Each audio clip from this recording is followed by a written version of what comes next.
ওমরা করলে কি কি লাভ হবে? 1 নম্বর, ওমরা আল্লাহ তাআলা কোরআনে বলছেন তোমরা ওমরা করো, ওয়া আতিমুল হাজ্জ ওয়াল উমরা, এজন্য আমরা ওমরা করব। 2 নম্বর ফজিলত, নবীজি হজের আগে ওমরা করছে, এজন্য আমিও ওমরা করব।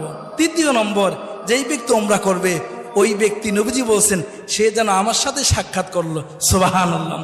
4 নম্বরে ওমরার ফজিলত, যেই ব্যক্তি ওমরা করবে নবীজি বলছেন আমি তাকে সুপারিশ করে জান্নাতে নিয়ে যাব, সুবহানাল্লাহ। 5 নম্বরে, ওমরা করতে গিয়ে আমরা বাইতুল্লাহতে নামাজ পড়ি, 1 রাকাত নামাজে 1 লক্ষ রাকাত নামাজ পড়ার সওয়াব পেয়ে যাব, সুবহানাল্লাহ। 6 নম্বর ফজিলত হলো দুনিয়াতে থেকেই জান্নাতি জিনিস এর মধ্যে চুমা দেওয়ার সুযোগ হয়, যেটা হলো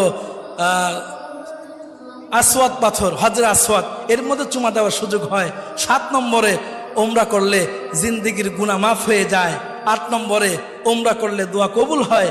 9 নম্বরে, ওমরা করলে, ওমরা করার সময় যখন আমরা লাব্বাইক আল্লাহুম্মা লাব্বাইক বলি, নবীজি বলেন লাব্বাইক বলার দ্বারা সাথে সাথেই তার সমস্ত গুনাহ খাতা মাফ হয়ে যায়।